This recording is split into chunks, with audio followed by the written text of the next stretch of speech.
Dear friends, it's my pleasure to welcome you all to our conference on terrorism, global and in Latin America. Terrorist events in Europe in recent days bring to mind the various faces this phenomenon presents. Borders are erased, intelligence seldom is 100% correct, and while terrorists from all over the world spring out in cities unprepared for such an assault, at the end of the day, there are many, too many, innocent victims laying dead on roads and public expanses like Rambla in Barcelona.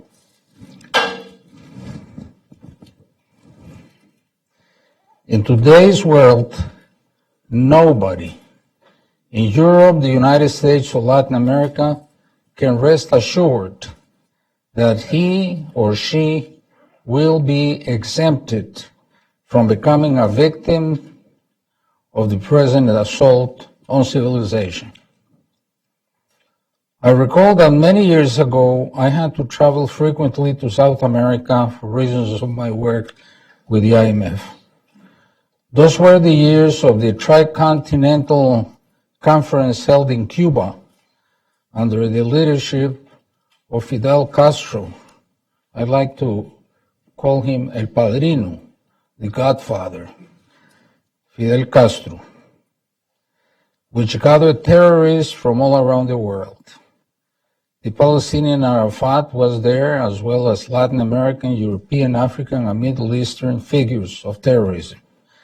This conference was supposed to mark a renaissance of the dark forces of so-called political crime all around the world. Although those years are well past, we're not allowed to forget that today's Latin America and the world suffer a serious and dangerous source of global terrorism in Venezuela. Venezuela suffering at the hands of a brutal dictator and the valiant struggle for freedom being waged in the streets of Caracas and all over the country by the oppressed Venezuelan people. Not long ago, Colombia faced this horrific threat, and today other nations in South America are in open war against such dangers.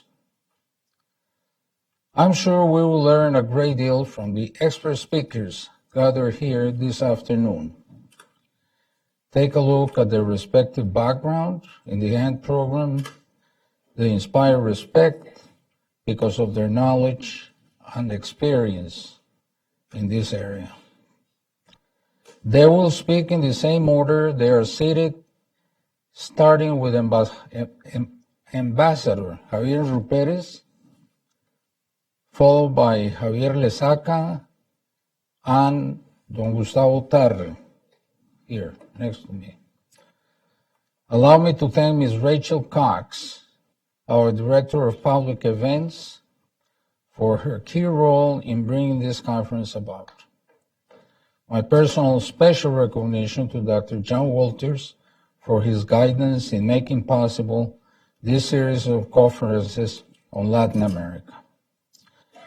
Now, when the three distinguished speakers complete their presentations, we will have the opportunity to ask questions.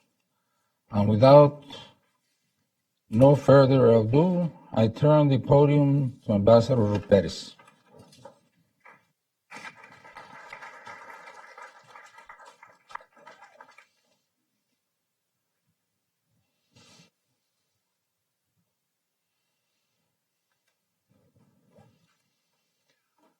Thank you very much, Ambassador Daremblum, and thank you very much for the Hudson Institute to give us this opportunity to discuss about terrorism in Latin America and probably all around the world. I would like to start by making a couple of remarks concerning the perception and the reality of terrorism. It is true that right now in Latin America, in the hemisphere, it doesn't exist, the perception of a terrorist threat, of immediate terrorist threat.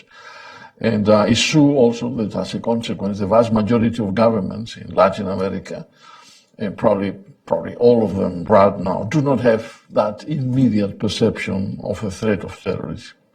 Or they don't want to show it, which is one possibility, or they prefer not to talk about it. It's true that as far as governments are concerned, it's never popular to announce the threat of anything, in particular the threat of terrorism.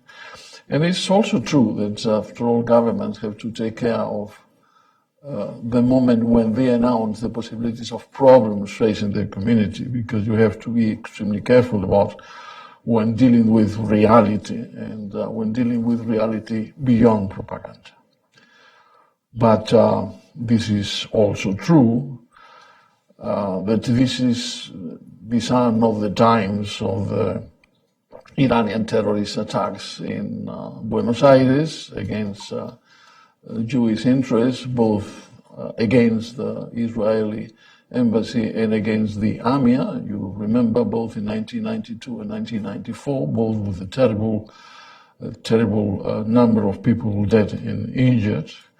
It's true that these are not the times of the Tupamaros in Argentina, of the Montoneros, of the Tupamaros in Uruguay, of the Argentinian Montoneros, or the Colombian FARC, although I will make a number of remarks concerning the Colombian situation right now, or the Salvadorian FMLN, or the Peru or Bolivia. It's true, these are not those rather complicated times.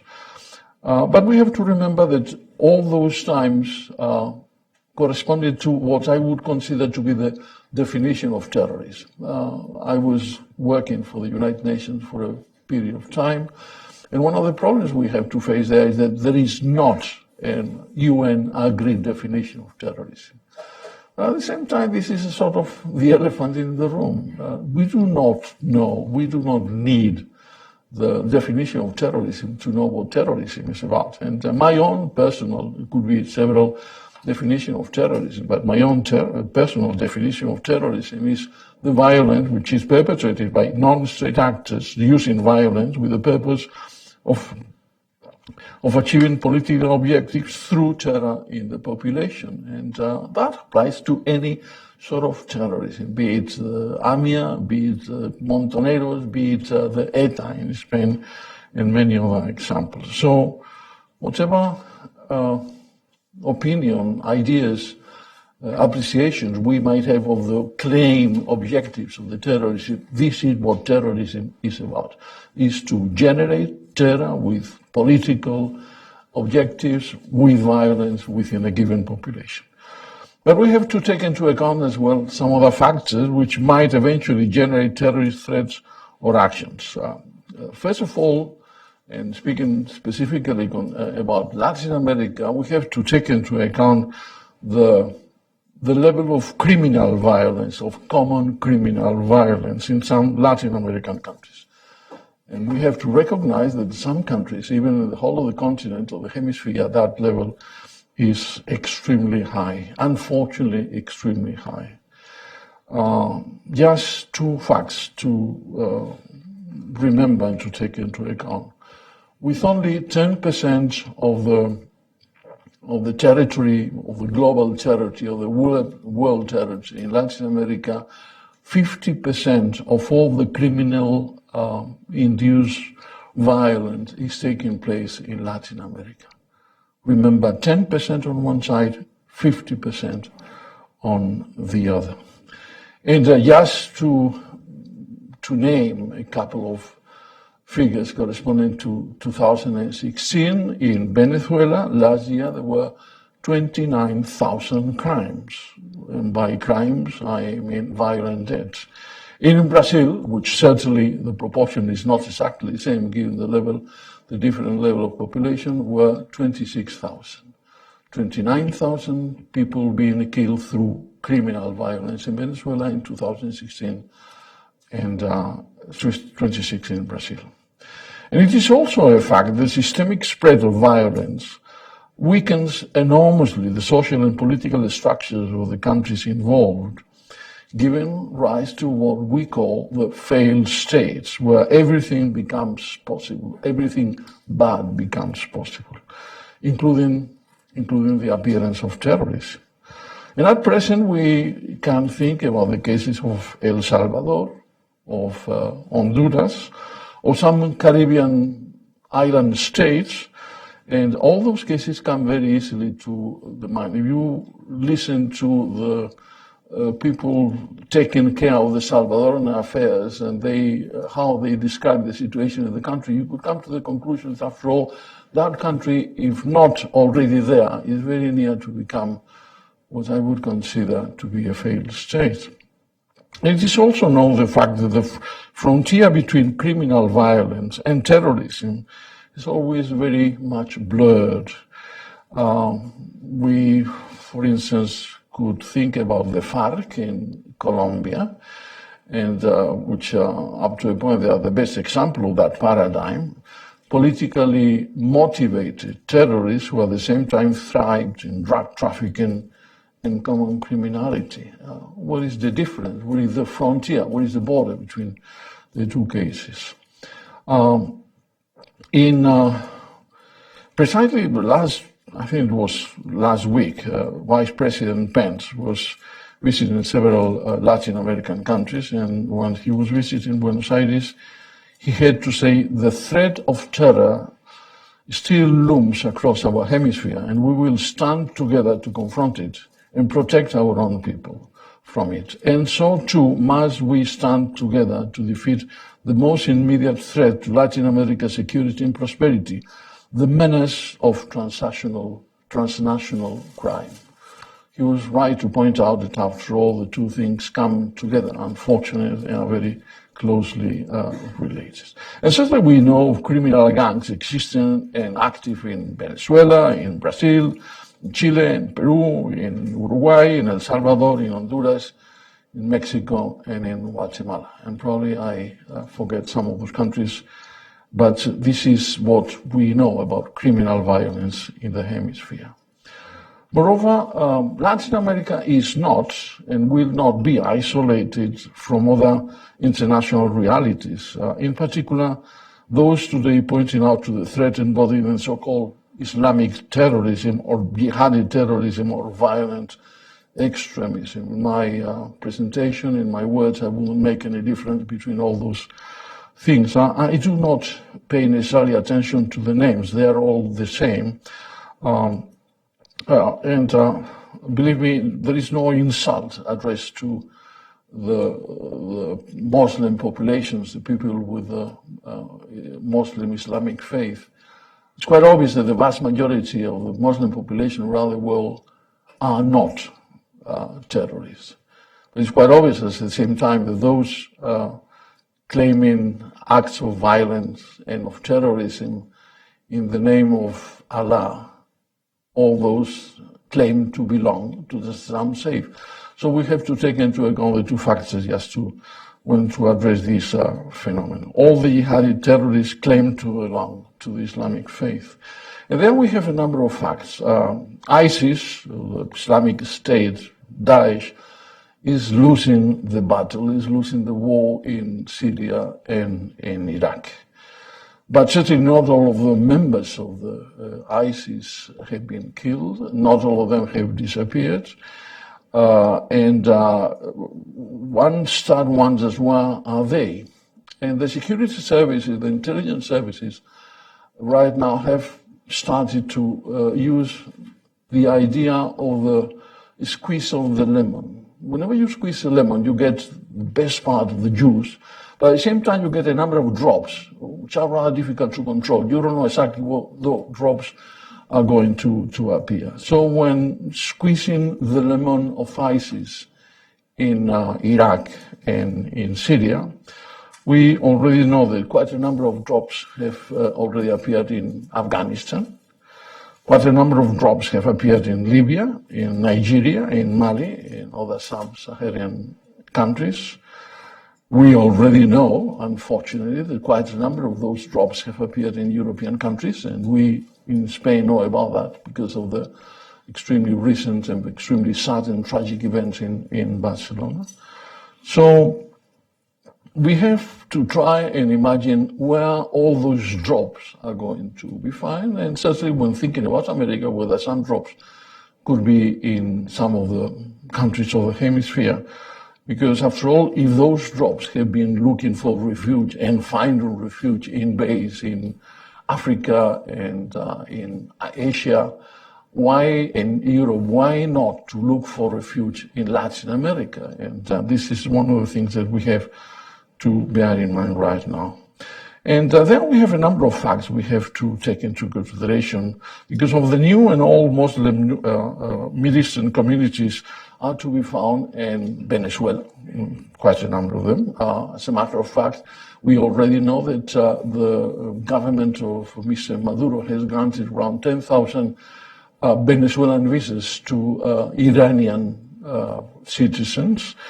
We know the case of Uruguay, where some years back, 6 members of the Taliban who were fighting against the American forces, the NATO forces in Afghanistan, were sent to Uruguay. Those 6 people now have multiplied by 10.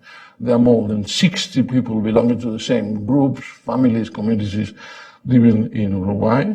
They found accommodation there. I wouldn't claim, I wouldn't make sure that they are all terrorists, but this is one of the factors we have to bear in mind. And then we find a number of similar communities in Brazil, in Paraguay, in Argentina, in the tri-border area. You know, that area which puts together Argentina, Brazil, and Paraguay, which has become a world-known hub for illicit activities of all kinds and a constant worry for national and international authorities in the fight against terrorism and in the fight against transnational criminality. So, again, where are the drops? Where have they fallen after the lemon has been squeezed? It's not logical to presume that those drops have fallen everywhere, but in Latin America. Then, well, remember the AMIA. Nobody knew that the AMIA were going to take place. Nobody knew that the attacks against all those Jewish interests were going to take place. We have to remember, at the same time, the case of the Nisman, the prosecutor. Nisman was obviously killed because he was about to discover and to present to the Argentinian parliament the results of his investigation concerning who was behind those killings, those bombings in Buenos Aires in the 1990s. We have to remember the dormant cells who are practically all over the place right now, being inspired by radical extremism, though not necessarily, and we know something about that, not necessarily directly and directed in an operative way by the ISIS people. Again, the Barcelona is very much the case in point. It's rather, or the Paris, or the Nice, or the London cases, it's not that clear that there was a direct instruction or direction being given to those terrorists by ISIS. So there is a process of radicalization which is being induced by a number of actions through the social media, which is something Javier Lesaca is going to talk about. So the process of radicalization within Islamic communities around the world is becoming something to take into account, and something to take into account always in Latin America. I would say that unfortunately this is a rather safe bet somehow, or rather in some of those Muslim communities in Latin America, radicalization is taking place as well. So we have to think about the readiness and reactions to that reality. We have to think about what I would consider to be the basic code of conduct by communities, civil societies, governments in the fight against terrorism. I would start by saying, well, you have to admit that there is a possibility of terrorist activities. You have to develop your own intelligence in both ways, the operative intelligence and intelligence as such. You have to develop a significant degree of national and regional security bodies. You have to have a good police. You have to develop and you have to play the role and within the international cooperation. And from that viewpoint, I think that the United Nations, not only the United Nations, but the United Nations could play a very useful role. You have to improve your legislative response. You have to have laws which contemplate specifically the case of terrorism, which is not to be considered similar to criminal activity, something else, something serious. They have to be contemplated under the legislative reforms. You have to develop a significant degree of border control. You have to have a way to look into the documents of the people crossing the borders. And you have to be aware that there are a number of international and national financial controls which are extremely, indeed vital, absolutely vital in the fight against terrorism through the Financial Action Task Force, the FATF, which is one of the main bodies following all the financial activities which go to the financing of terrorism. And we have some particular cases which I will address briefly. I think that both Argentina and Uruguay have been significantly improving their own actions against terrorism in recent times. I think that Brazil lacks what I would consider to be the significant degree of focus on terrorism. In some instances, the Brazilian authorities do not want to accept the idea that they might be the object of terrorist attacks. Sometimes, and I notice that the international authorities are rather concerned, worried about the lack of action on the part of the Brazilian authorities in the tri-border area with Argentina and Paraguay. Paraguay is suffering, obviously, from a shortage of means, and that should be taken into account by Paraguayan authorities when the international cooperation. There is an absolute lack of control in Venezuela. I won't deal with the details of that. For instance, one of the things that the countries belonging to UNASUR have to take into account the fact that all the citizens of those countries can move along the borders without any significant degree of control, any control. And there are a number of countries involved in UNASUR: Ecuador, Colombia, Chile, Venezuela, Argentina, Bolivia, Guyana, Paraguay, Peru, Uruguay, Suriname, and Brazil, with Mexico and Panama as observers. And there is, for instance, an absolute lack of control, or rather significant lack of control, in the border between Guatemala and Mexico. When watching what is happening in this country right now and following what is coming from the White House and from the authorities here, whatever you may think about those actions, you realize that they are very much concerned about the control between the border between Mexico and the United States. I would be rather concerned about the control in the border between Guatemala and Mexico as well. And as I pointed out before, the criminal violence in El Salvador and Honduras is beyond the pale, beyond what I would consider to be a normal state of affairs, and extremely worrying, up to the point where the possibility of the failed state up here is not that remote. After all, when one's look at the phenomenon of the Salvadorian matters, and one starts to wonder whether there is not the seat of the powerful and destabilizing terror movement in those criminal activities. We could look into some other cases of criminal activities, for instance, Ciudad del Este, that would take us a long time. I think the Colombians and the Ecuadorians have the obligation to look into the problems in their own common frontier. So there are some of the cases that we have to consider. And finally, I would like to say a couple of things about Colombia. The case of Colombia. The length and the violence of the conflict in Colombia took years, thousands of lives, thousands of losses of all sorts, up to a point where people could start thinking, was that a civil war? Was that a conflict between two equal and parallel sides? Or was it a case of entrenched terrorist groups fighting against the state? I would personally prefer the last of the definitions, probably with elements of the other two, because after all, with such a long conflict and such a violent conflict, a number of elements, of different elements were present there. But certainly that was a case of entrenched terrorist groups fighting against the state for a number of years. And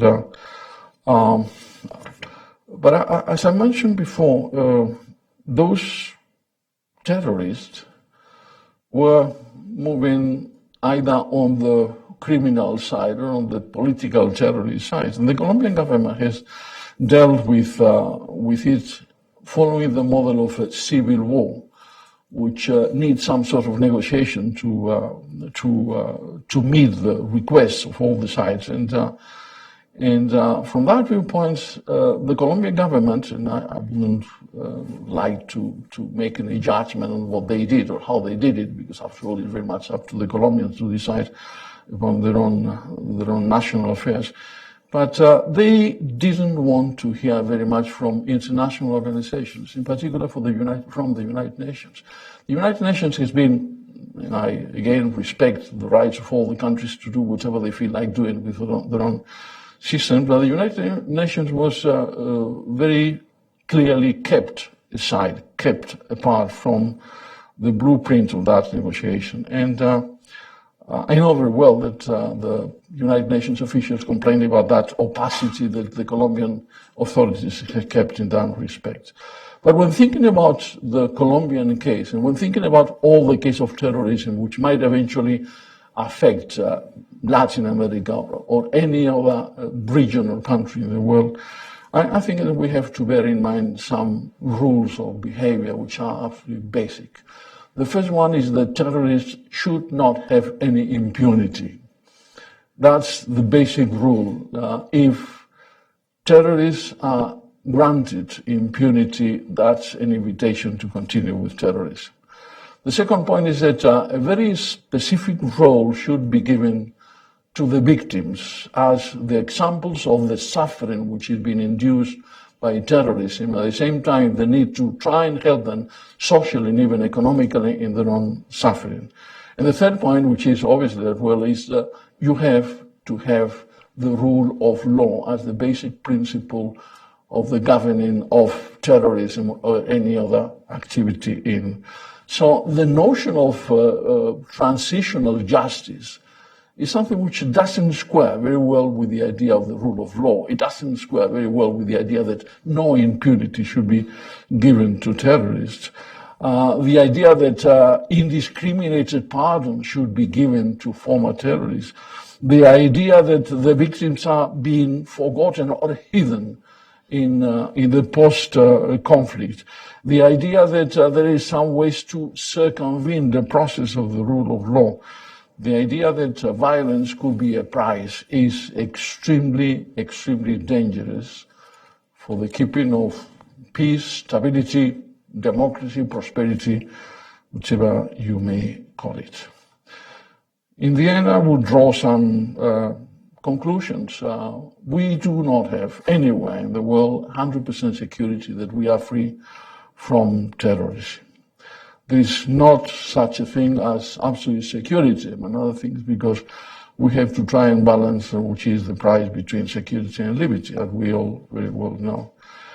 I know very well that the willful ignorance of the threat is a sure way to disaster. So even trying to go a bit further on doesn't make any harm.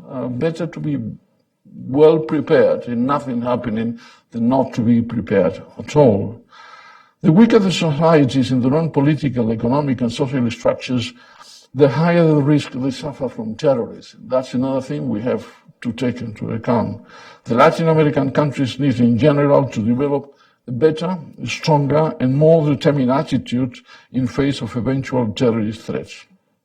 And that should be a consequence of their determination to join forces to achieve a more prosperous, democratic, and just state of affairs. I sincerely believe that there is still time to do that. Thank you very much for your presence and your attention. Thank you. Thank you.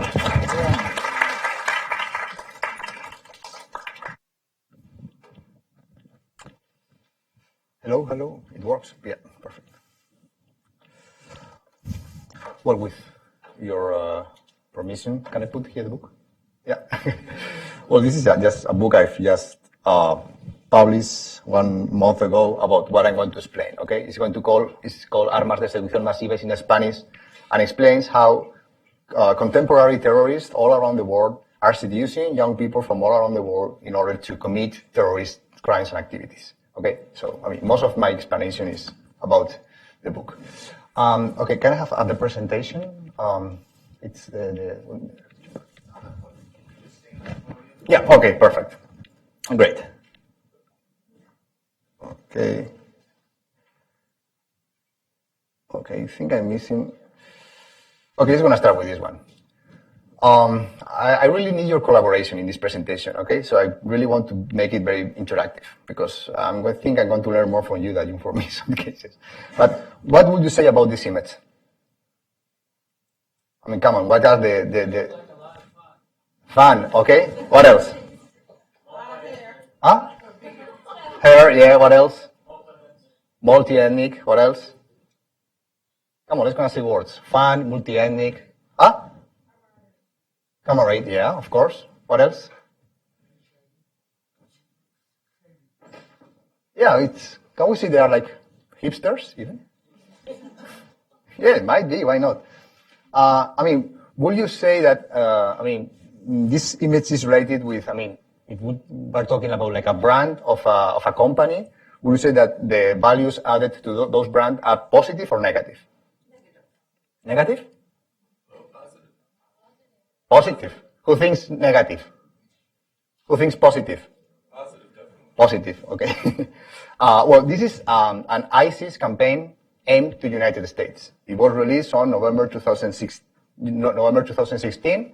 I think it was the 26th November 2016. I mean, in a context where there were a lot of debate about the racial integration with the Afro-American population, about the crisis of the institutions. So ISIS released a video showing this. We are integrating people, we are young people. The video was, of course, released in English. They were discussing the petrodollar system. They were talking about all the issues that matter to the young Americans. I mean, anything, and they didn't say any word about religion. We're talking about this. I mean, this is the new way terrorist groups are seducing and are presenting themselves to the population. And this is a global message. I mean, this is not only happening in Iraq, Syria, Morocco. This is happening here. And this is the way terrorists present themselves. Of course, this campaign was released through all social networks. I mean, not the hidden network or no. This video was in YouTube, Google, Twitter, Facebook. Anything hidden. This is not only one example. I mean, this is a constant. This is a clear strategy that ISIS started in July 2014 until now, and they're constantly displaying a narrative perfectly, aimed to seduce young generations all around the world, not Syria and Iraq, but all around the world, including America. They drink our drinks, they drink Pepsi, they have our cards, nice Fords. I mean, all these images are from ISIS videos. Open sources, primary sources. I'm not inventing anything. They drive nice trucks, Ford in this case. They use Apple in their computers.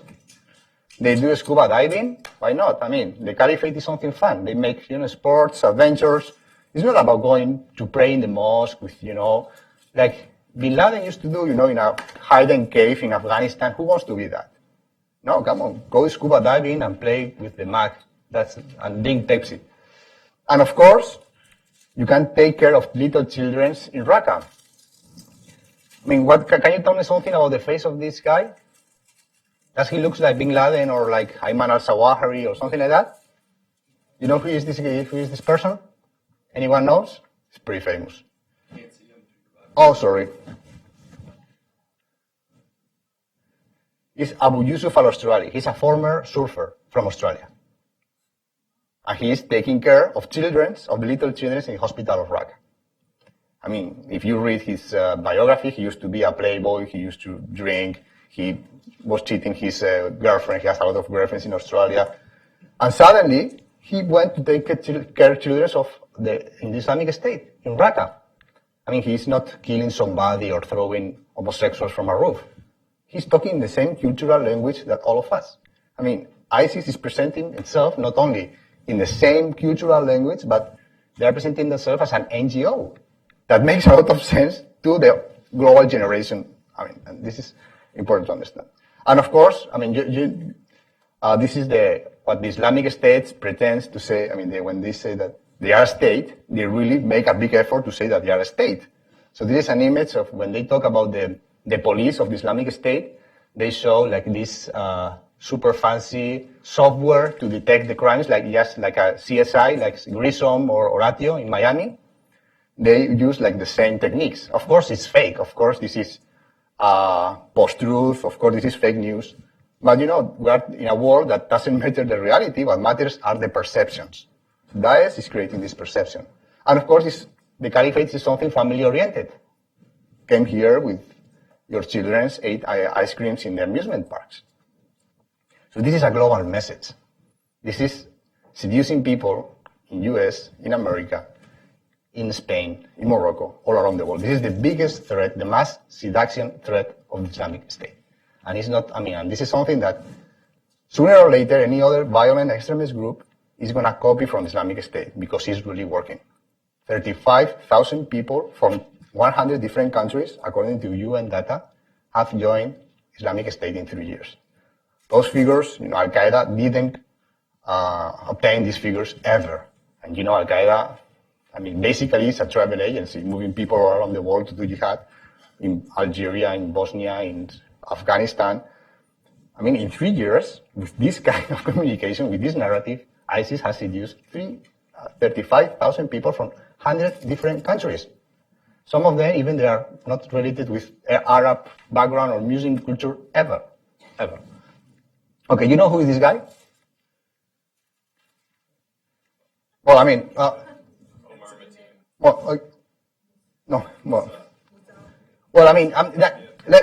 going to make a different question. Would you be surprised if you find this guy now in a McDonald's here in New York Avenue? Will you find will you say that he is a normal guy? Yes or not? Yeah. Will you find this kind of people in your own countries? Yeah. Might be your son, your neighbor, your student. Yes? Well, yeah, this is the guy who drove the van in Barcelona the other day. Does he look like a terrorist? No. Is he wearing a long dress, wearing a beard? Is he an imam of a mosque? No.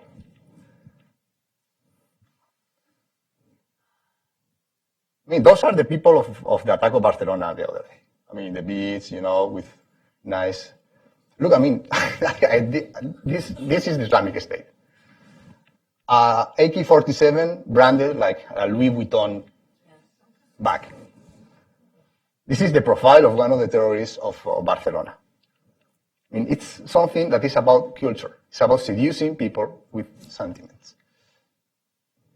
It's a kind of mixture. He can be the main character of a video game, or of Mission Impossible, something like that. The character of a film. But obviously, they are not presenting themselves, praying in the middle of the desert or the imams in the mosque. No, this is contemporary. This is postmodern, and this is aimed to seduce people all around the world.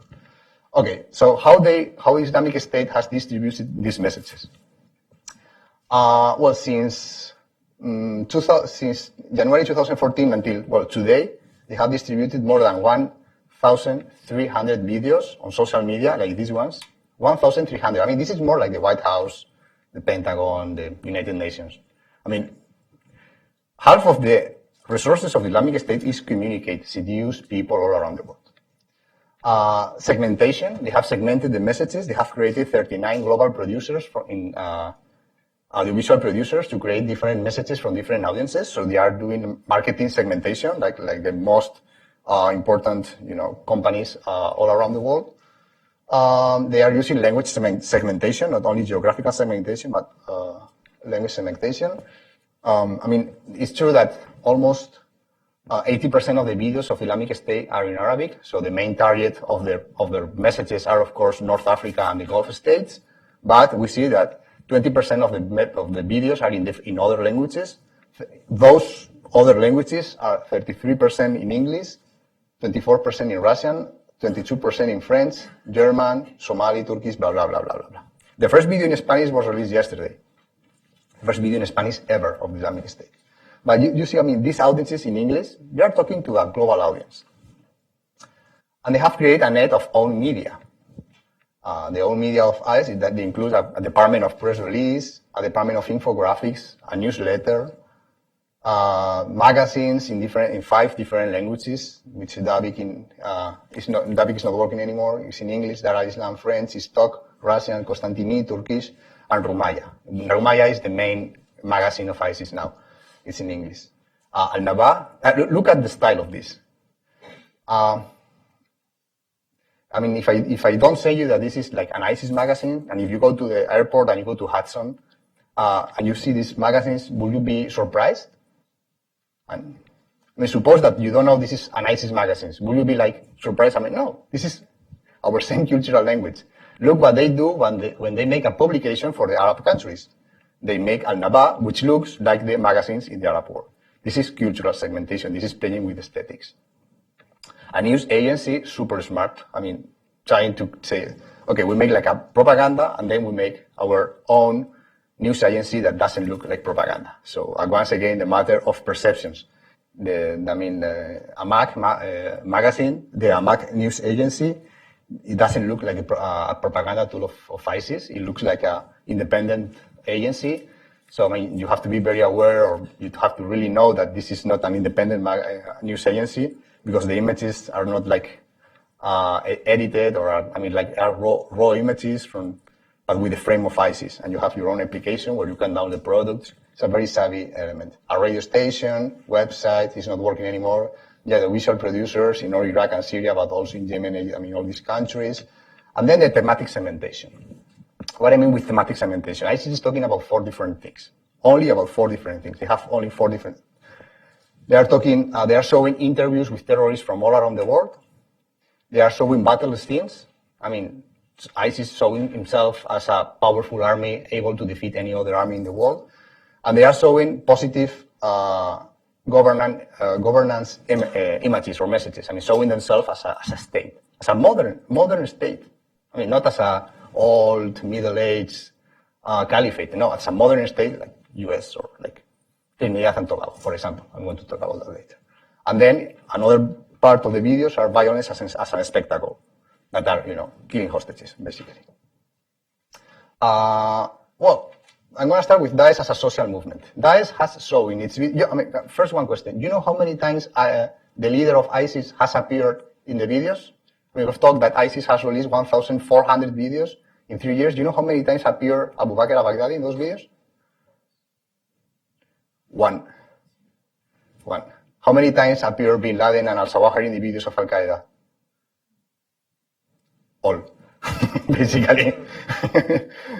But they are talking to the global audience. What is the main goal? Do you think that they are going to seduce? This is a postmodern millennial movement. So they are using young people from all around the world, or people from all around the world, to spread the message, because ISIS itself, they know that their main leader is not credible. They don't want to present themselves as a hierarchical institution. They want to present themselves as, they have sort of like 800 people from different countries, including, and now I'm going to talk directly about Latin America, but we are talking all the time about Latin America, about Europe. We're talking about a global phenomenon that is affecting, of course, Latin America.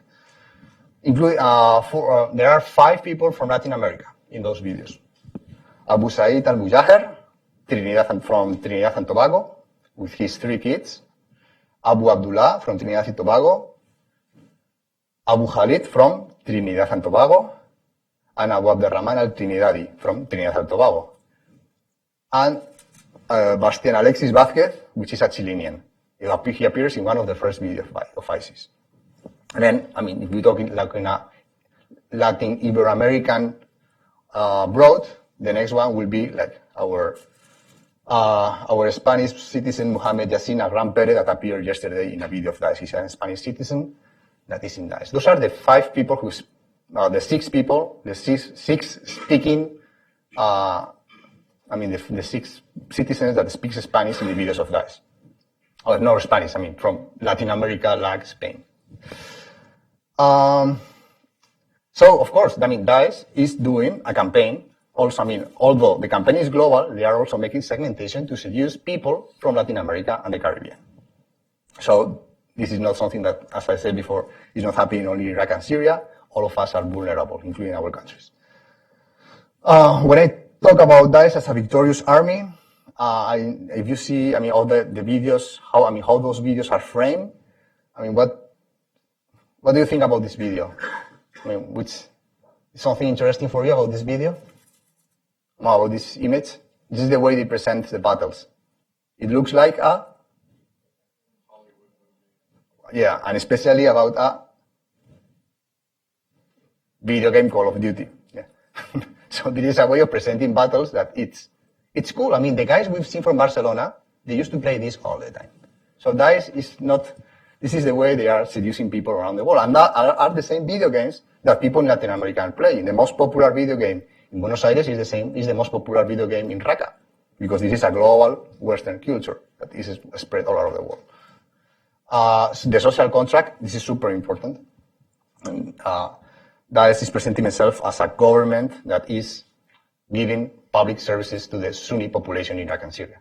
Of course, this is fake news. Of course, this is not really happening. Of course, they are inefficient, they are corrupt, they are violent, they are not doing good governance. They are the only ones that are trying to show that they are doing good governance.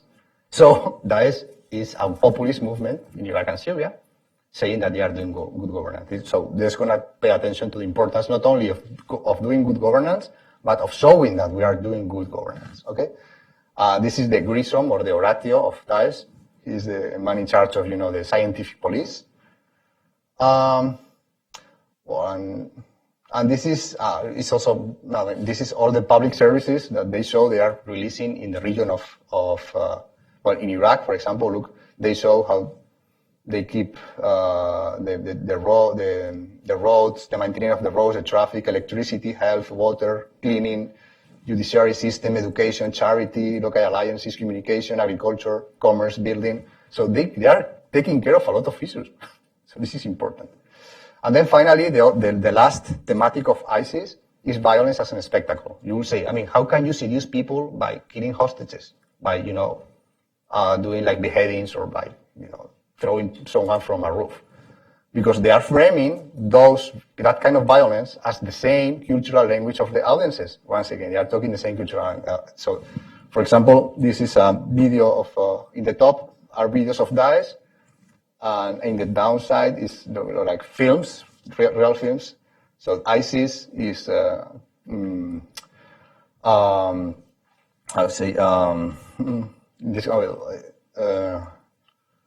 oh my God, how you say this film of Homeland, sorry. ISIS Homeland, ISIS Saw, the Saw films of terror. They are constantly talking in the same language of Saw. They are copying the scenes, they are copying the scripts, they are copying everything, because it's the way their audiences have fun and they consume entertainment. ISIS Call of Duty, ISIS Mortal Kombat, ISIS Call of Duty constantly. The references to Call of Duty and Mortal Kombat and Grand Theft Auto are constant. ISIS Person of Interest, ISIS Matrix, ISIS American Sniper, ISIS V of Vendetta. According to my study of the 1,300 videos of ISIS, 50% of the videos of violence are absolutely copied from the images of the products that our children in Europe, in Latin America, consume and have fun every day. So this is the way that ISIS is seducing people around the world. But as I said in the beginning, they are doing specific campaigns in Latin America, especially in the Caribbean. But this is a global phenomenon that I think it has only started, and there are like the roots or the gasoline is in the region. If some other groups start to copy what ISIS is doing, the risk of terrorist movements in Latin America could be, a real fact. And I will be more than happy to solve your questions. And okay, perfect. Thank you.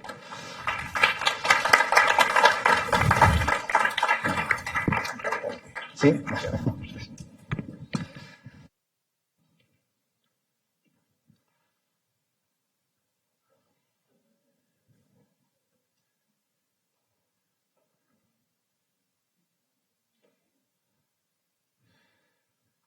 Good morning. I would like to start expressing my gratitude to the Hudson Institute and to Ambassador Jaime Daremblum for this invitation. I am going to speak about Venezuela and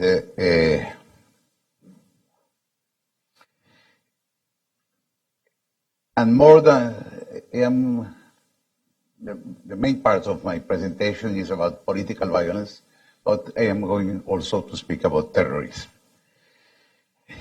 I start with two quotations. The first one from Nicolás Maduro, the second one from Ernesto Guevara. Maduro said 2 months ago, "What we failed to achieve with votes, we will do with weapons." Maduro was trained in Cuba. He spent more than a year in a communist youth school in Cuba. And that's why the second quotation is from Ernesto Guevara. Che Guevara said, "Hate as a factor of struggle, the intransigent hatred of the enemy, which pushes beyond the limitation of the human being and make it an effective, violent, selective, and cold killing machine." This killing machine has been working in Venezuela in the last months, but it started long ago. Because the history of Venezuela is a history of political violence. In our War of Independence, 1/3 of the population died. From the beginning of the 19th century to the second half of the 20th century, the violence was the usual way to reach power and to retain power in Venezuela. We have to wait till 1964 in order to see, for the first time, an elected president ending his term of office. And Rómulo Betancourt, elected in 1958, gave power to his successor, Raúl Leoni, elected 5 years later by the Venezuelan people in free elections. From 1959 to 1999, 9 presidents in a row were elected by the Venezuelan people. Nevertheless, the violence was still there. From 1959 to 1970, the 60th decade, there were several failed military coups against democratic government, and the radical left chose to follow the Cuban example, and we had a guerrilla warfare for almost 10 years with a lot of violence, of course, and it ended by political negotiation in the starting of Rafael Caldera as the 3rd president of this row of elected president. In 1992, the violence came back when then Lieutenant Colonel Hugo Chavez intended and failed in a coup d'etat, and there were more than 400 people lose their life in this attempt. And as a paradox, 6 years later, the same Hugo Chavez is elected Venezuelan president by the people of Venezuela in a free election, and in the middle of an economic and social and political crisis. With Chavez started a drift of authoritarianism, and step by step, the violence was every day more present in the Venezuelan political life. The kind of government with the appearance of a democracy was the end of the rule of law, the end of the check and balances, and the separation of power. And what is more important, it was a time of intolerance. Chavez divided Venezuelan people in two sides, the good and the bad ones, revolutionary and bourgeois, patriots and traitors. In 2004, there was a coup against Chavez. It failed. Elections, and there were a lot of elections under Chavez, were rigged, but one has to say that Chavez has the major, for many of his time, the majority of the Venezuelan people support. And the elections were rigged, but if this election had been free, he should have won this election too. More than 30 political leaders were disqualified from holding political offices, then disqualified for running for office. A handful of politicians and judges were in jail. Time by time, we saw the lack of freedom, of press freedom, human rights violations, paramilitary government-sponsored bands called first Círculos Bolivarianos and then Colectivos. A very, very huge corruption. Corruption was not new in the Venezuelan history, but the size of this phenomenon was very, very impressive. And mainly because there were no controls against corruption. The parliament had no investigative power, the General Account Office doesn't work, the press was censored, therefore the corruption was free. And it began with an excessive Cuban interference. A Cuban interference who allowed some people to speak that Venezuela is a kind of Cuban colony. Then came Nicolás Maduro. He came in the middle of, when Chavez died, in the middle of an economic crisis. This crisis started before Chavez's death and before the oil prices dropped. Therefore, the crisis is not only the consequence of the oil situation, it's a consequence of an economic model which failed. Maduro was elected with a very narrow margin, 1.4%, some kind of 140,000 votes, and the opposition objected this election, but neither the electoral authorities, neither the courts ever heard the opposition objections. And corruption increased a lot, and for the first time in a long time,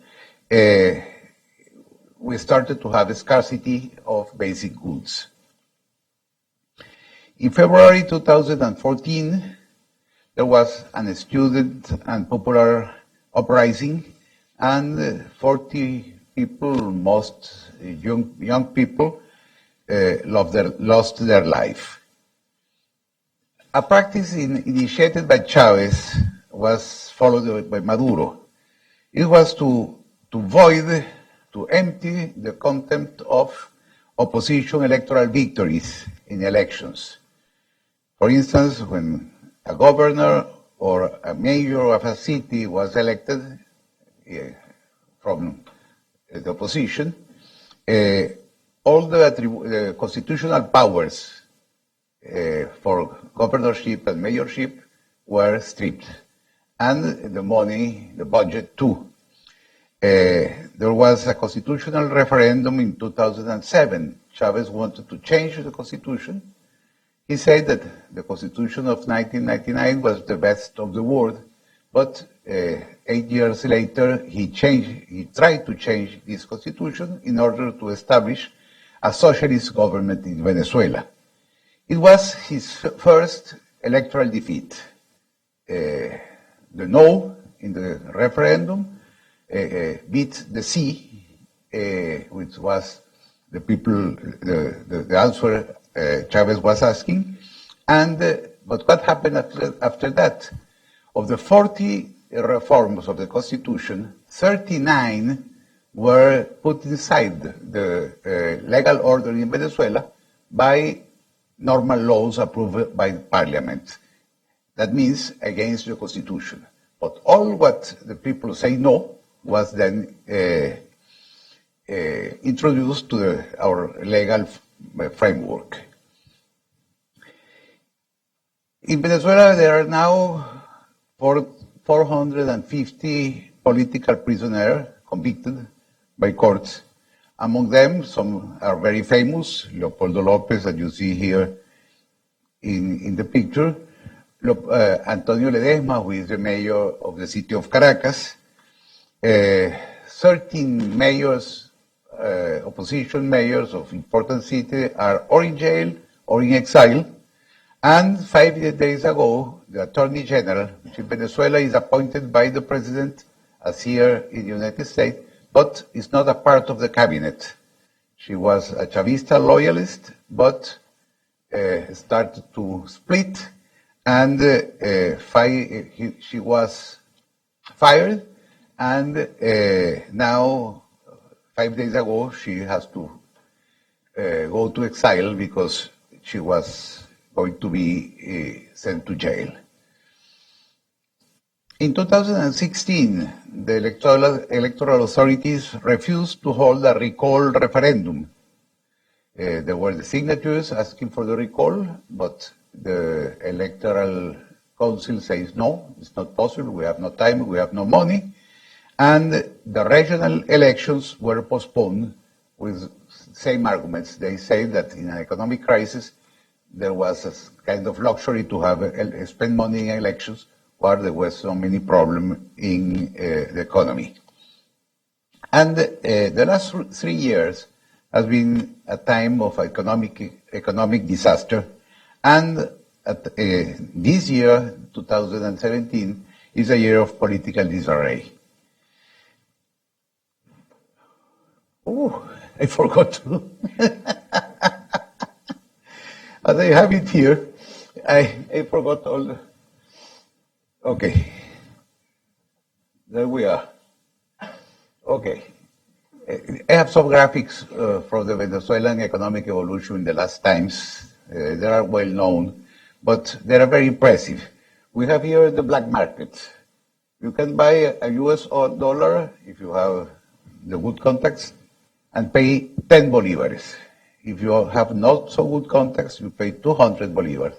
But if you have not contact at all, you will pay 16,000 bolívares. Then the best business in the world is to get preferential foreign currency from the central bank and then sell it in the black market. It's better business than selling drugs or heroin or whatever. Inflation, we have a worldwide record in this moment, very near of hyperinflation. The gold and foreign currency reserve for the central bank dropped from $43 billion to $10 billion. The GDP in the last 3 years lost 1/3 of its value.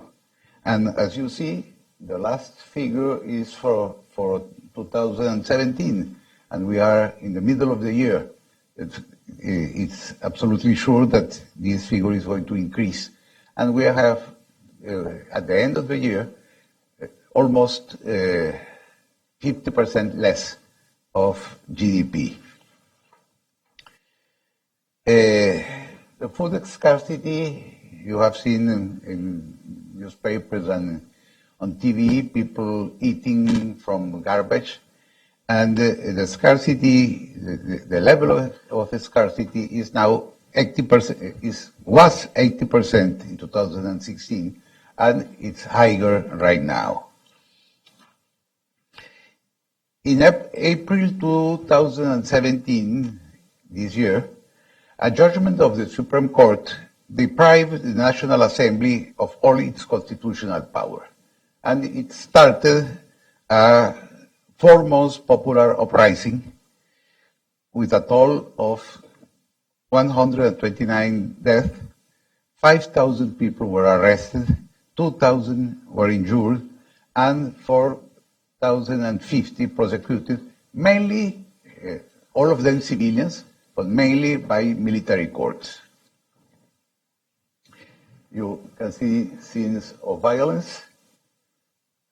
And here, these 4 pictures are very interesting. The gentleman in the first one is Julio Borges. He is the Speaker of the National Assembly, assaulted here by colectivos chavistas. The lady in the second one is Gabriela Arellano, Congresswoman. Congressman Juan Requesens here, and the fourth one is Congressman Carlos Paparoni. And there are a lot of more pictures of aggression of the ordinary people and of political leaders that we began to start with a link with terrorism. In these months, in the last months, there have been 2 very interesting political events. In July 16, the opposition called for a referendum, an informal referendum, because the electoral authorities denied any collaboration with this popular consultation. But in this informal referendum, 7.5 million Venezuelans went to the polls and voted against Nicolás Maduro. 15 days later, the government called for an election of a constituent assembly. They violated the constitution in the form of calling of this election, and there was a massive fraud. Independent turnout estimation were about 3 million people went to vote, mostly of them forced civil servant and so on. And the official result was 8 million votes. It's a fraud of 5 million votes. It has been said that it is the most important fraud in the history of Latin America. I go to terrorism, I will come back to the political violence. In Venezuela, we had terrorism as a way of taking power in the 60s. It ended, as we remember a minute ago, at the end of the decade. But what we had from the beginning of the 21st century is state-sponsored terrorism. First of all, these violent paramilitary groups acting against protesters, killing and injuring people, destroying private property, and controlling part of the city and part of the country. Part of the city of Caracas are ruled by colectivos, and an important part of the Venezuelan territory, especially in the Colombian border, are controlled by irregular bands, which are a mix of Chavistas from Venezuela and guerrilla from the FARC and now from the ELN of Colombia. There are 2 links with international terrorist group. I don't know, Javier, if ISIS is present in Venezuela. I have no information about that. But first, and very special link with Colombian terrorists. Chavez made arrangement with the FARC leadership and with the ELN. FARC is Fuerzas Armadas Revolucionarias de Colombia, ELN is Ejército de Liberación Nacional, and is a terrorist and a drug trafficking. They are terrorists and drug traffickers in the same, playing both games. Venezuela became a part of the drug trafficking, a very important part of the drugs who came to North America and to Europe goes through Venezuela, and with the complicity of Venezuelan authorities. There were 2 special links with Iran, and Venezuelan banks and Venezuelan companies were a way for Iranian to avoid the United States sanctions. and special links to with Hezbollah, the Middle East terrorist organization. What was the concretion of this link? First of all, the provision of safe haven and facilities for the FARC and the ELN in the Colombian border. There were training camps, there were hospital of the FARC, there was places where they were safe against the Colombian army. The second is providing false documentation, Venezuelan passports. You may have seen on TV, CNN has covered this situation, that in the Venezuelan embassy in Baghdad, a Venezuelan passport was sold for $10,000. That was absolutely documented. People who did that were never punished, but that was one side of the problem. The other side is giving passport to terrorists. 4 days ago, a Syrian terrorist was arrested in London, in Heathrow Airport in London, with a Venezuelan passport. The guy didn't speak Spanish. And when you go to Venezuela, it happened once to me. There was a man in my side, and he was filling the immigration form, and he asked me in a very bad English, not as bad as mine, but nearly that, and he asked me to help him. And they said, because he don't speak Spanish. And he has a Venezuelan passport as a Venezuelan-born citizen. I don't know if the guy was a terrorist or not, but he has the passport, I saw that. And there was help in financial transactions, laundering money laundering for the FARC and for Hezbollah, and diplomatic protection of the Venezuela's embassy, of the Venezuelan postures in transport documents, etc. What is coming next in Venezuela? Regional elections were scheduled finally for October this year. There was a big discussion in Venezuelan opposition about if participating or not in the election. The majority of the political parties decided to participate in this election, even with the prospect of a big fraud. And a very important question with all this violence is to know if there is a possibility of civil war in Venezuela. For now, what we have is a war against civilians, because if you want to have a civil war, you must have two sides armed. And in Venezuela, that's not the case. Even that recently several army facilities were robbed and war weapons were stolen, and nobody knows where they are right now. But for instance, this popular uprising in Caracas and other cities' street was a pacific one. You can see the first picture remains the Tiananmen Square in Beijing. It's an old lady in front of an armored vehicle. And then the violence from the opposition was catching the gas canister and throwing them back, or throwing stones, or playing musical instrument in the front of the National Guard, or weapons, very imaginative, but very inefficient when you try to defeat a regular army.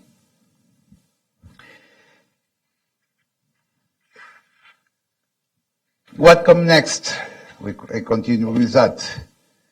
If the Maduro government is still there, murdering, imprisoning, torturing people, as Luis Almagro, the General Secretary of the Organization American State, has said in the U.S. Senate in a hearing on Venezuela, he said, behind every detainee, every political prisoner, behind every person tortured and killed, there is someone institutionally responsible in Venezuela.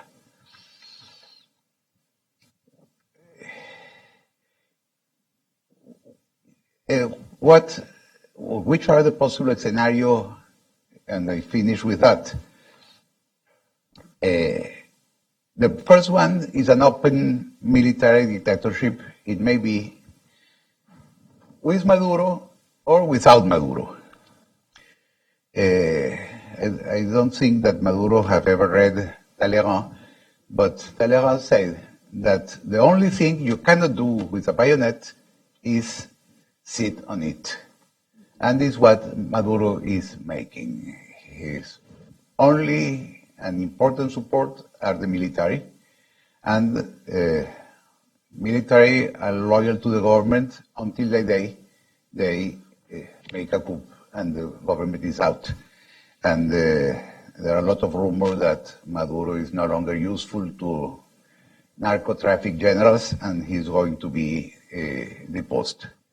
The second scenario, the good one, is that international pressures, international sanctions, street demonstration in Venezuela, and military unrest lead to a transition government and general election. And the third scenario, that the majority of the Venezuelan leadership and the Venezuelan citizens doesn't want, is a foreign military intervention. That's really like foolish, but you perhaps heard President Trump speaking about saying that all the solutions were open, even the military ones. Well, we will see.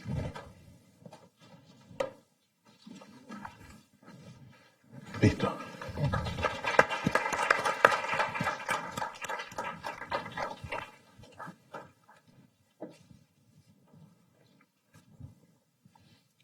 Our speakers are ready to some questions.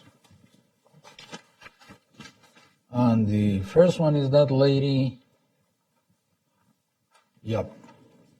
Please give us your name and affiliation.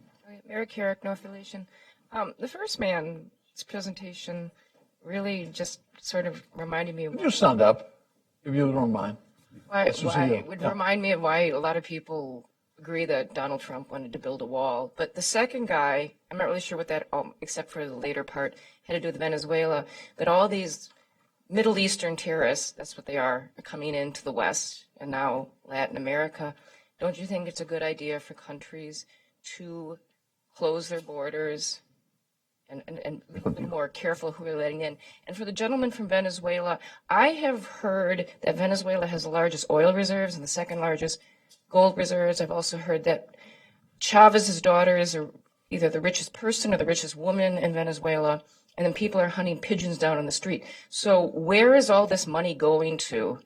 Oh, and also for the second guy, who is funding ISIS? Where are they getting the money to have all these campaigns everywhere?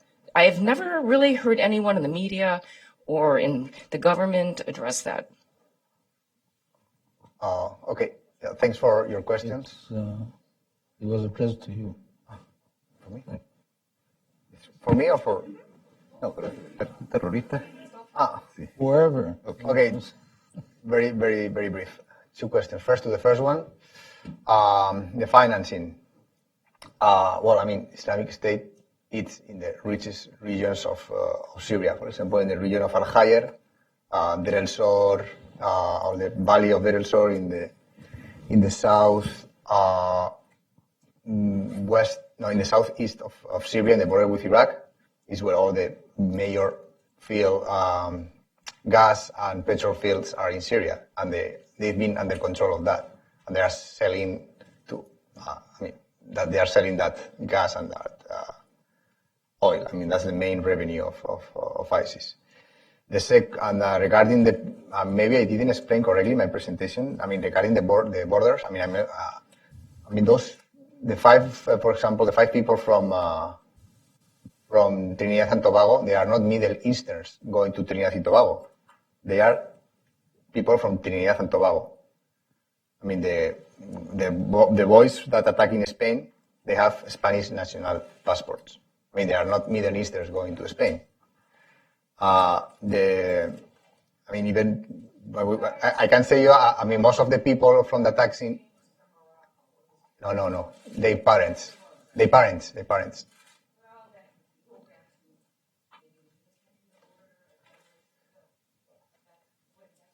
Well, I mean, and when do you put the feel of, I mean, the point of the generation? I mean, it's here. I think we are like 4 people. We are not from US, and I mean, he's from Spain. I don't know where you're from. Venezuela, and from Costa Rica. And I mean, I think if my kids study here, I mean, where do you put the point in a generation not to come to a country? What I'm saying is that there is a phenomenon that is very unique, very new, and very intriguing. That is how this violent and extremist group are seducing naturals from countries all around the world. And this is something that, unfortunately, is not that easy, that control borders. Because even if you close all the borders, and if you can be right, I can agree with you, but the facts show that it wouldn't stop many of the terrorist attacks we've seen in Europe or in other countries in the last months, because they are people with the passports. I mean, even from second, third generation, but they are naturals of these countries. I mean, they are young people. As I saw you, they look like us. They are like us. This is the most intriguing part of all this: how they are seducing young citizens from the countries. I mean, the case of Trinidad and Tobago is very exemplified. I mean, it's very clear. Those guys, they've never traveled to Iraq and Syria.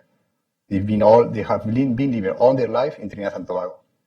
So if you say, okay, let's go and close the borders from the Middle Easterns to go to Trinidad and Tobago, make nothing, because they've been radical. They are getting radicalized in their own countries. So this is the challenging part of all this phenomenon. It's about the Chavez doctor. This is Maria Gabriela Chavez. She currently lives in New York. She's a member of the Venezuelan delegation to the UN. She's said to be one of the richest women in the world, $1 billion. And she said that she has some means, more than her salary as a Venezuelan diplomat. She doesn't go very often to the delegation office. But she said that she gained all this money working in Avon, going to door, selling Avon products. Tarek El Aizami is a name that's not very usual in Venezuela, more than in Javier's presentation, is the Venezuelan vice president. He has a lot of links with Middle East. He's born in Venezuela, in the case you were talking about, but his father was from Syria. And Tarek El Aizami is very linked to drug trafficking, and he was sanctioned by the Department of the Treasury Department of the United States. And $500 million were freezed in his accounts and properties in the U.S. 500 millions. Is that the goods he has in the States? And you can suppose that as a premises man, he must have bank accounts in other countries. But $500 million were freezed here in the United States. Very impressive. On this side,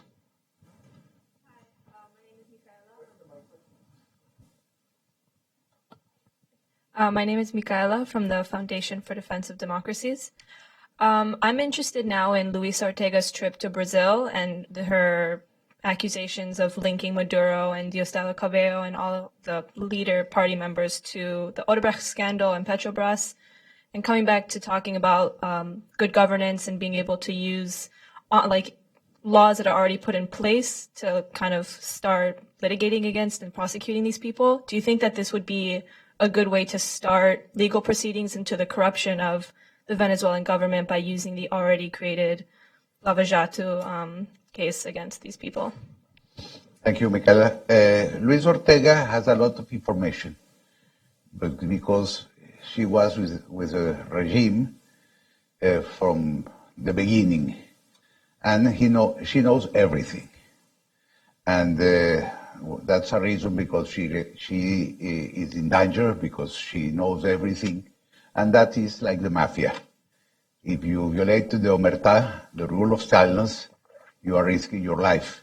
But she has the proof, because Odebrecht, the Brazilian prosecutors give gave to the Venezuelan prosecutors all the information about Odebrecht. And in this information, it is said that a company owned by friends of Nicolás Maduro in Mexico has all the contracts of food importation, and that the Spanish company owned by two cousins of Diosdado Cabello, who is the chairman of the Constituent Assembly, received a contract from a payback from Odebrecht of $100 million. And that's the point of the iceberg. Ruiz Ortega has a lot of more information. Anyone? No, there was another part of the question, no? Yeah, do you think that this could be the kind of start? Yes.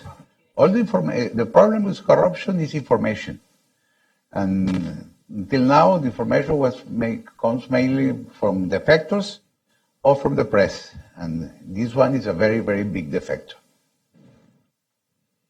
Very well. On this side, yes? I'm a fellow at the National Endowment for Democracy and also a judge from Guatemala. And I would like to know if you have any information about any links between the gangs and organized terrorism groups. Because some of you talk about the problems of the region, a lot of corruption, weak institutions. So I think it's very dangerous that something can happen in that region. Well, very brief. Yeah, great answer. Great question. I mean, that's one of the deals. I mean, it's not a chance that ISIS has born in the two most corrupt countries in Asia and Africa, which is Syria and Iraq. Iraq is considered the 5th most corrupt country in the world, and Syria is like the 14th. I mean, this kind of uprisings happens in places where the confidence between citizens and institutions is absolutely broken, and where the feeling of isolation between the delivery of public the feeling of the lack of delivery of public services, and this has happened. I mean, with this situation, there are groups like violent and extremist groups such as ISIS with a very concrete narrative that they are very efficient in channelizing the social upset created by the corruption, bad governance, bad engagement with local tribes, whatever. Now, I was going to think in the region if there are some similar characteristics. And what could happen if a group with this infrastructure, with this intelligence, tries to channelize this level of frustration in the same way. I don't know if I'm asking the correct answer, but maybe we will find like some common characteristics. And regarding the gangs, I mean, the gangs possibly, I mean, the gangs at some point they are like covering the space where the state is not present.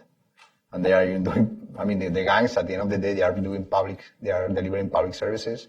They are a source of cultural identity, and they have all this aesthetic narrative that engages with the young audiences much better than the state. So I think we can put it like in a very similar sociological background. Yeah, I mean, if you see the pictures of the guys of Barcelona, I mean, it was very tricky, but if you say that they are part of a Mara in some country, I mean, you will believe me, because they look like the same. I would like to add something. When a criminal organization became big, it became a political actor. And there is a link with crime and politics. And in Venezuela, we have seen that the colectivos are sometimes political activists, but sometimes former criminals who continue their private activities, but under the protection of the state. And you have to be very aware in Guatemala that may happen if you, by any chance, have a government like ours. Very good. Yes. Wait for the microphone. Sorry, Angel Sanfeliu. I'm just a private citizen. My question goes towards solutions, focusing mostly on Venezuela, but I'd like to open up the question to the entire panel. How do you dismantle an $8 billion multinational drug distribution network that uses 2,000 generals, in the US we have 50, plus a National Guard network to grow internationally? Well, I mean, does anyone have the answer to that? I mean, if anyone would... Yeah, there is an answer, which is, among other things, I mean, there is not one answer, there are a number of answers. Well, first of all, there's the responsibility of the governments and of the countries. And then there is the international responsibility and the regional cooperation, the international cooperation. I mentioned FATF, FATF, the Financial Action Task Force, which is extremely effective as far, I mean, they do not have operational powers, they don't have the police, but they do have the means to find out who is doing what in that respect, and they do it very effectively. And that's an initiative which was taken by the G7 some years back. There are a number of countries, not all of the countries of the world belong to that, but if you follow, I mean, just Google FATF, you will find a number of recommendations which are extremely to the point in terms of fighting precisely against that sort of problem. This is not all the answer, it's part of the answer. The FATF is one of the elements which is being used by the United Nations Counter-Terrorism Committee in the fight against terrorism. And I can tell you, because I was part of it at one point in my life, they are extremely effective in finding out, again, who is doing what, which is the amount of the money there. And at the same time, the FATF sends the recommendations to the governments. And the other day, it's up to the governments to decide what to do. And this is one of the problems we're facing now here. This is why we need international sanctions, cooperation, and pressure. But these are the ways. The Treasury Department, the Department of the Treasury here in this country is extremely effective in that respect. Extremely effective in that respect. And I'm convinced that with all the sanctions they've been putting right now, for instance, on the Venezuelan, Madurian people, they are, I mean, at the end of the day, they might be effective, they might be able to cut short the activities of that people, because as Mr. Tarre pointed out, they are living on hundreds and millions of dollars, which have been acquired in a rather illicit way. So that cooperation of international and national entities and organizations would be able to not to solve the whole problem, because then we have to think about Angola, for instance. Angola, well, they just had an election and there are a number of problems. Angola is extremely corrupt. Extremely corrupt. You cannot.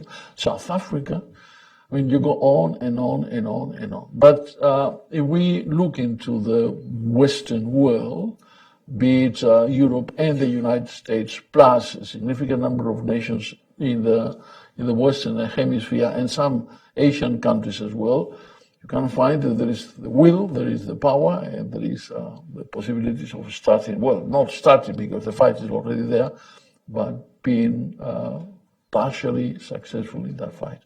But again, I don't have all the answers. Nobody does, actually. Speaking strictly from the Venezuelan situation,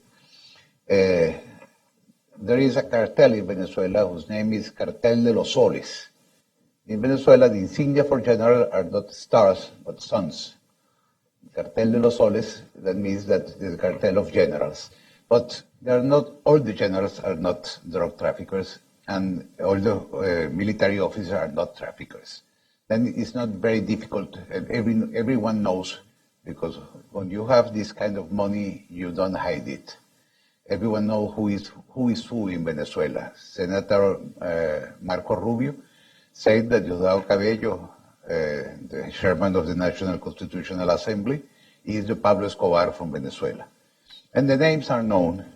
And the way that the cartel operates is well known too, and it's very easy to spot airstrips in the border with Colombia. Is the llanos, is the plain. They are not very hidden. One of the way that an Air Force officer became easily a millionaire is only to allow or to close their eyes from this time to this time in order that the planes go over Venezuelan territory, or in the Navy to suspend the patrols of the Navy or the Coast Guard in the state of Sucre in the east of the country. When the state is a drug trafficker, it's very difficult to defeat it. But when the state decides to fight the drug trafficking, there are a lot of things to do. One of them, as Ambassador Javier Rupérez said, is international cooperation. One of the first things that Chavez did as president was to expel from Venezuela the DEA, because he said that there were all imperialist spies, and there is no kind of collaboration between the drugs enforcement authorities in Venezuela with the DEA or with the European authorities. Then that's not, you are not going to stop it, but it's possible to make them the life very, very more difficult. One final question.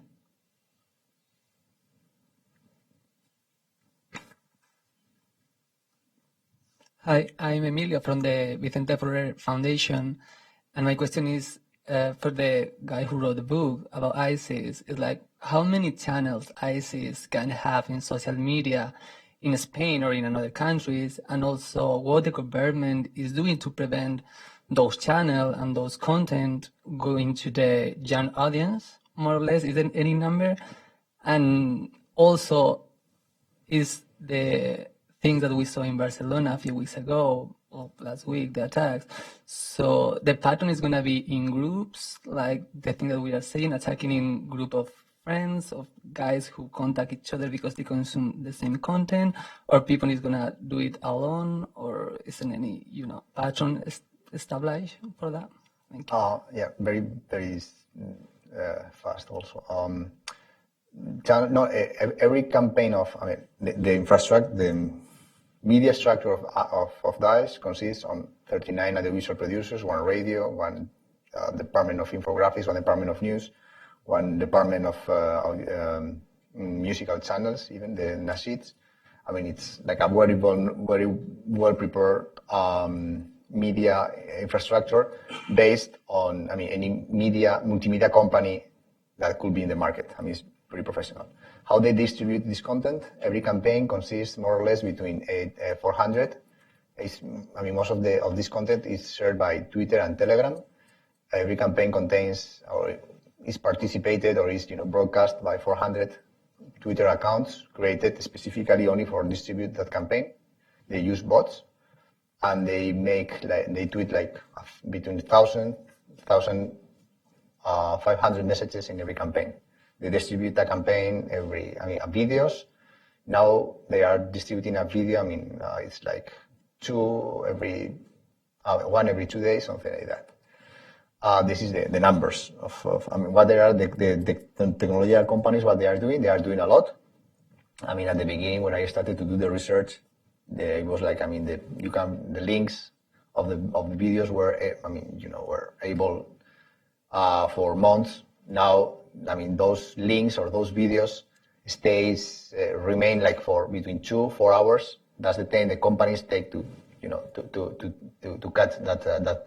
But at the same time, ISIS has a whole network of people working in uploading and doing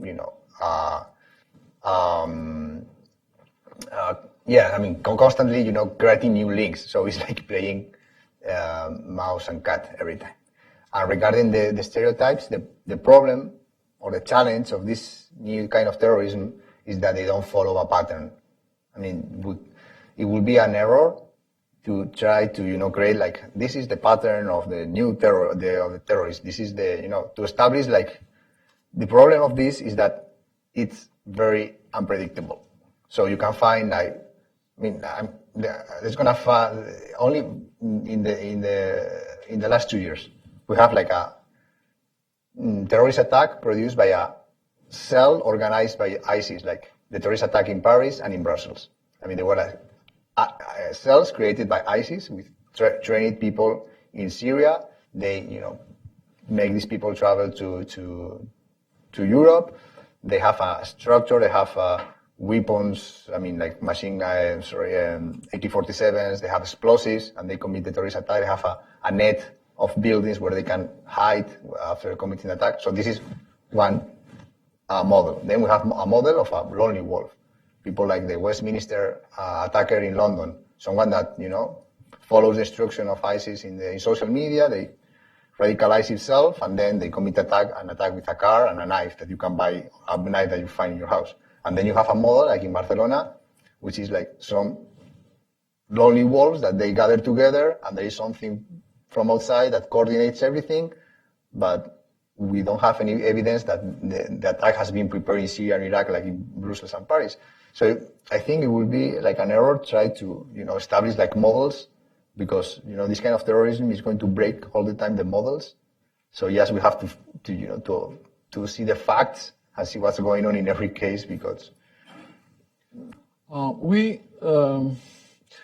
as I said before, it's quite evident, quite obvious that the vast majority of the Muslim population around the world are not terrorists. But it's also quite evident that the vast majority, if not to say all those who practice so-called Islamic terrorism, call themselves faithful followers of the faith, of the Muslim faith. And this is something we have to take into account whenever we consider the existence of Muslim communities here and there. They are welcome. They've been welcome. In the case of Europe, it's quite obvious. In the case of Latin America, the Muslim communities have been coming here for ages. No, it's not a recent phenomenon. Whenever you go to practically any Latin American country, you find people who are called Turks. They are not Turks. They are Palestinians, Syrians, or Iraqis, but they've been there for generations. So that's another fact which doesn't affect. But as far as those recently modern Muslim generations communities, well, we have to take into account that the process of radicalization is making headways there, and we have to count on them, to count on the vast majority of the members of those communities who are not terrorists. We have to count on them in terms of intelligence, in terms of information, in terms of communication, just to find out exactly what is going on. After all, in the case of Barcelona, there was an imam who was the one leading the effort. How was the imam radicalized? We do not know.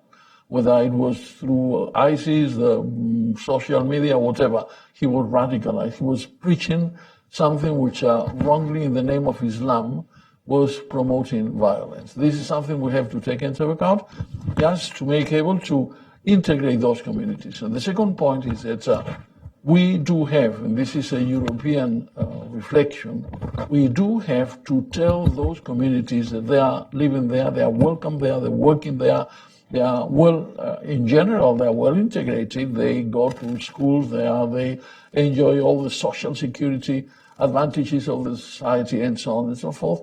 But at the same time, they have to respect the local laws and constitutions. And from that viewpoint, I think that we should follow the American example. It's not to say that the United States is free from that sort of terrorism, but we have to remember that, after all, September 11 was not organized by people living in the United States. They were foreigners. And the cases of Islamic terrorism, which have been taken, there are few cases, very few cases, taking place in the United States in a few years, are not significant from that viewpoint. Are not significant because of the numbers, are not significant, among other things, because of the activity of the authorities. But they are not significant because whoever is a Muslim living in the United States know very well that the full respect of their own beliefs is guaranteed by the Constitution, provided he respects the Constitution. And this is something that is not happening, unfortunately, in Europe. I mean, we have in the United Kingdom, we have in France, we have in Belgium areas of the population which are, from that viewpoint, free areas, which are areas which are not being ruled by the civilian laws of the country. And this is something we have to bear in mind. I wouldn't say that's the response, because as Javier Lesaca pointed out, there are a number of factors. We have different factors, but this is a significant part of the response. If they do not integrate according to the local laws, then we'll sooner or later we'll face problems and threats, undoubtedly. Thank you very much for having attended and sharing the time of the conference. We'll have many more conferences coming this year, and I'm sure you'll be advised and you'll join us.